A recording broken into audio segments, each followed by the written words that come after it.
Good day, everyone. I am Rajana Pahod, and I am with Yasha Guzman, a SK chairman in Barangay San Antonio in Parañaque City. And I'll be asking her a few questions about leadership. So, Miss Yasha, are you ready?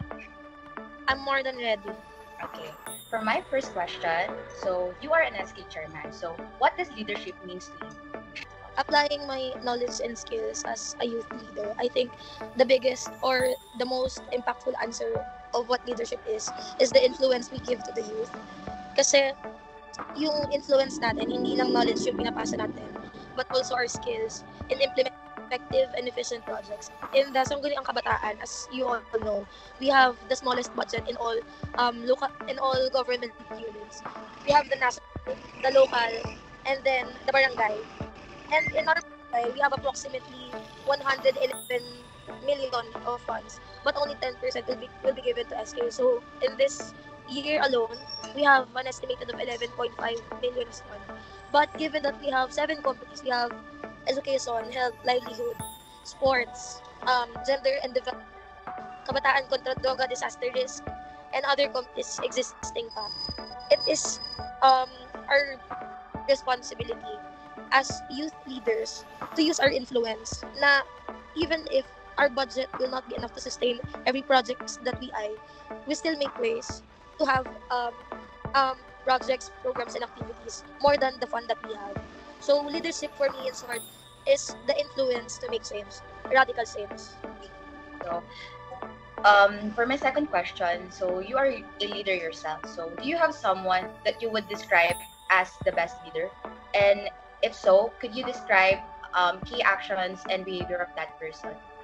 I have one person in mind right now, and I think it would be my grandparent. She was known in our area as Mrs. Echo. Grandparent, parang lola ko na ata siya sa puhod. Actually, personally, hindi ko siya naabutan na nagkaroon kami ng bonding. She died 2006, I was born 2005. And what keeps her in our hearts is the legacy that she left us. Na even if hindi mo na siya naabutan or wala na siya ng panahon mo, her stories remain alive. Siya yung tingin kong pinakahinahangaan kong leader kasi unang-una, siya yung nagbigay ng basic rights sa isang tao kahit wala siya sa posisyon. Imagine us having the privilege para makapagpalupa at that time.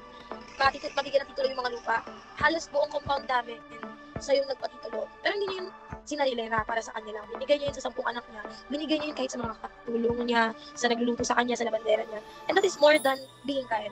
That personality is being a leader. Kasi you don't look at someone because they are your friends, they are your family. You acknowledge them as a person and that they deserve basic human decency. Other than that, she's really notable in a way that hindi siya madamot sa tao. Na pwede naman nung time na yun, I think we're not just like in the middle class at the time, really well off.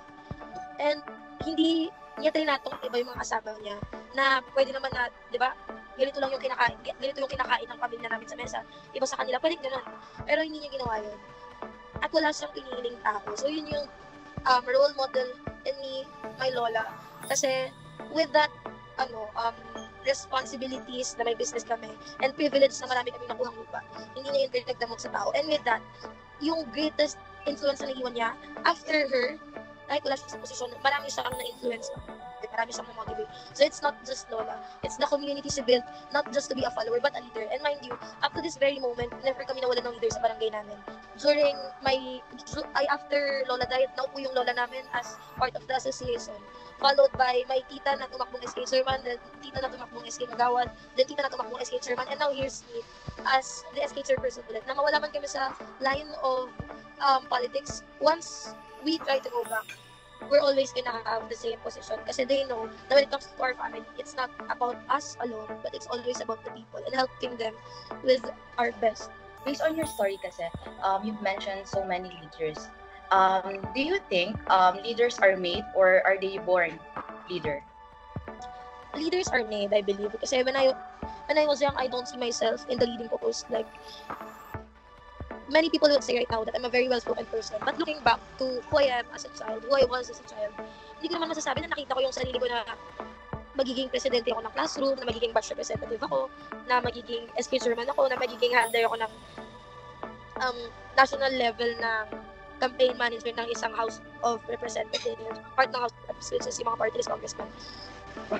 And I think that is because there are times na akala natin yung pagiging leader, most of the time they are the extroverted people, yung mga well-spoken people, confident people. But I think in time kasi, mabibuild mo ng confidence mo and mabibuild mo yung knowledge mo, yung skill mo to be a leader. I'd say na before, I'm already a leader being a class president. Pero nung naging community leader ako, and naging part ako ng student council, and naging part ako ng national government, dun ko lang na-realize na I can stand on my own. And I can be a great leader, youth leader, and not just a leader. And if I can, na doubtful ako dati kasi I know for a fact na maraming mas matalino sa akin, mas maraming magaling sa akin, mas mayaman sa akin, mas capable sa akin, pero that didn't stop me from growing on my own. And because of trying, learning, I achieved this position. And there on, I thought, wala namang pinanganak na leader. Pero may pinanganak na magaling makinig at handang matuto. Kaya maraming nabubuong hindi lang leader, kundi public servant. So, Ms. Yesha, you are an SK chairman. So, you are a role model to the youths. For you, so what is a role model? A role model is a good influence. And I just want to add up to that. Kasi sometimes when we think of a good influence, we see them as the perfect person or the perfect leader to follow. Pero I want to take a note lang na being a good leader doesn't mean being perfect. Being a good leader actually is letting yourself learn, commit mistakes, and from there on, learn lessons, give room for improvement, and achieve greater heights. Kasi pag ako, in school, I came from a science high school. May two types of leader lang akong na-encounter. First type of leader na perfectionist, yung ayaw na nagkakamali. Well, they have good intentions. Pero, kasi pag hindi mo hinahayaan yung sarili mong magkamali, parang sinasara mo na rin yung pinto mo na matututo ka pa sa mas maraming bagay. And from there on, I thought that if I would be a leader, I'll be the leader that would let my people commit mistakes. Kasi I know na I'll always be there for them. Samahan sila na baguhin yung pagkakamali nila and at the same time, learn from it and next time, don't do it again and do something better. So, yun lang. So, thank you. So my next question is about role models ulit. So, in what ways are role models important to leaders like you? Our role models are still vital to us, that even if we're leaders na, we still have someone to look up to. And most likely sila yung mga mas matataas sa amin. Kasi even if we're in the position already, there are some other ways na tingin mo hanggang dito ka na lang, pero no, you're still more than that. And even if you're just an SK person, marami ka pa rin magagawa na akala mo hindi mo kayang gawin. They will make you think na the impossible are still possible pala. And yun siguro yung importance na nag-i-instill sila lesson sa amin na hindi ka lang hanggang dyan. Malayo pa yung mararating mo kasama yung mga tao.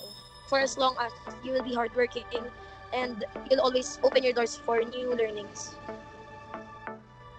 So, for my next question, do you have someone that you see as your role models, and if so, what are their characteristics?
For my next question, so as a leader, what can you do to help others in the organization see the future?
So for my next question, what are some of action you take to create a climate change and encourage risk taking?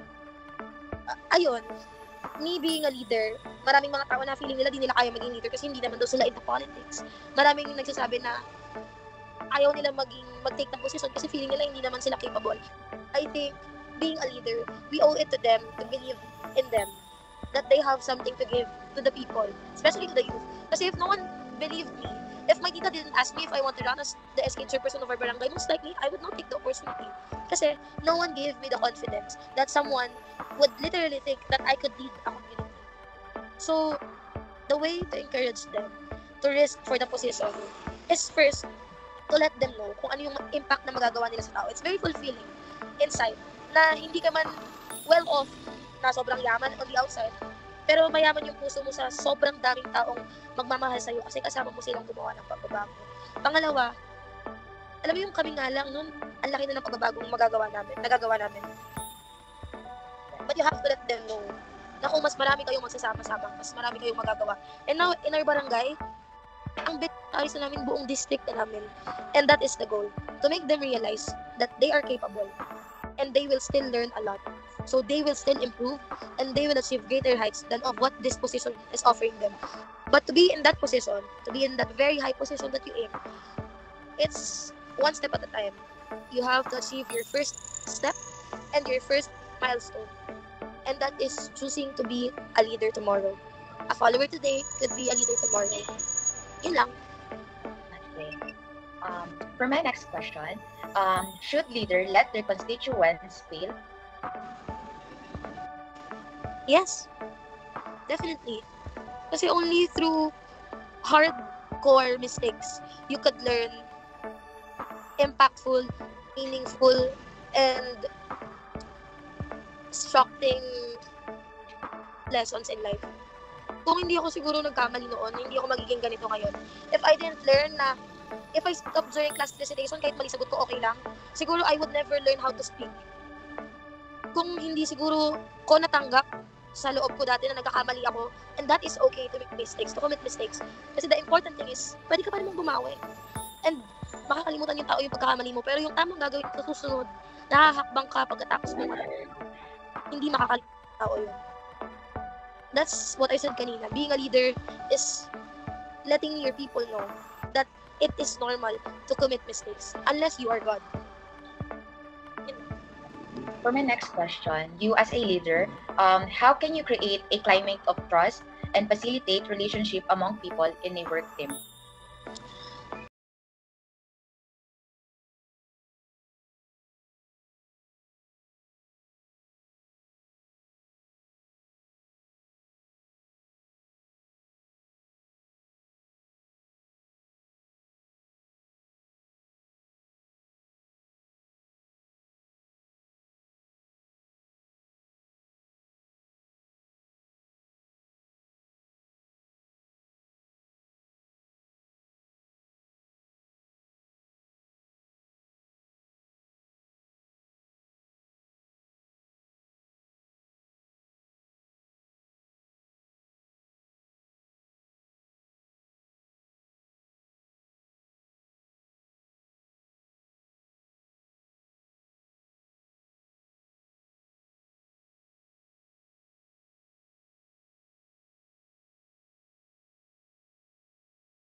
My next question, what are the three things that you can do to continue learning to be a better leader? First, you should always have to know what they're going through. Kasi kapag hindi mo alam kung ano yung pinagdadaanan ng community mo, hindi mo alam kung saan ka papasok, pwede ka mamigay dyan ng tig-1,000 educational assistance. Pwede ka mamigay ng school supplies dyan para marami makapag-aral. Pero what if hindi yun yung problema at kailangan nila? Then you're just throwing money in the air. In short, like what I've said kanina, you have to be grounded. Number 2, ako I believe na if you're in a position, you have to have plan A to Z bago mo sabihin na hindi mo kayang gawin yung isang bagay. Kasi as a leader, you have limited funds, pero you have unlimited resources. Only if your leader is hardworking enough to get to know other people that could help your community as well. And then lastly, siguro you have to do self-reflection. Kung ano pa yung pwede mong i-improve next time. Kasi as a leader, lalo na kapag first timer ka, sa first term ko, ang dami kong pagkakamaling nagawa. Let the people commit mistakes. You should also let yourself commit mistakes. Para alam mo kung ano pa yung pwede mong i-improve sa sarili mo. So that's 3. It's always about you and your relationship with the people that you don't lose. You don't lose. You never should lose. Okay. For my next question, can you tell me about the time you struggled with work-life balance? Did you manage to solve the problem? How did you do it? Sana hindi siya misinterpret. Ako siguro being a leader, I must say, is a passion that is instilled to you. And with that, sacrifices, lalo na kapag kabataan ka, yun yung pinakamabigat na gagawin mo. Personally, I didn't expect that I'd run for a position as an SK sermon. So ako, ang only goal ko lang noon, makagraduate ako ng science high school. And then I'd go to UP to take accountancy. And then after accountancy, I'd go to Ateneo to take my law school. Pero that didn't go well as planned. Kasi after during campaign season up to the moment I won, it's a very demanding and time-consuming position. To the point that even if I passed UPCAT, UP, TOPSET, PUP, hindi ko napili hindi ko na pinursue kasi alam kong hindi ko kaya. I struggled with my dreams. Pero I always go back kung bakit ko nga ba ginagawa yun para kanina. If I really want to serve the people, I think it's best for me to look for a university that could acknowledge and embrace my position and at the same time the dreams that I want to achieve for first myself and later on my family. It's a very big struggle. Pero kung iisipin mo na magiging worth it lahat ng ginagawa mo kasi at least you're still gonna be an accountant, you're still gonna be a lawyer, pero not in your same dream university. That's all right already. Siguro sabi nga nila, hindi mo naman kasi pwedeng abutin lahat or hindi mo naman kasi pwedeng alam mo yung makuha lahat. Kasi you're just a person, you have your own limits. And maybe if I push myself to my limits, baka wala nang escape sermon, wala pang accountant. Tapos siguro na ako 6 feet underground with my lola. So yeah, you have to acknowledge that you also have your limits and you should be very willing and open with sacrifices.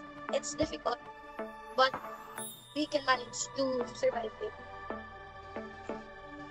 So let's proceed to our next question. So how do you monitor the performance of individual team members? In what specific ways do you motivate your team? We always, when we talk about leadership, the first thing that will always come to my mind is struggle. But after that, it's the set all victories. You have to reward them to make or to give motivation to their community na this is what we achieve when we do something that is not just for ourselves but for our people. And yun siguro yung mahalaga na alam nila na hindi na pupunta to. Kasi imagine, magpapagod sila, magpupuyat sila, magpupunta sila kung saan-saan to have a gay pageant or a dance contest or singing contest. And then after the pagod lang, the reward first is masaya yung community nila. Pangalawa, nagkakaroon sila ng fun. Pangatlo, as youth, nagkakaroon sila ng fun to fund their needs or their wants. There's this one distinct organization na tumatak sa akin kasi yung pondo ng youth organization nila every after project, dinidistribute nila sa members nila kapag wala ng pambaon. So in short, doon nila kinukuha, gusto mo ng baon, bibigyan kita ng baon mo. Pero you have to participate in our cleanup drive, in our projects.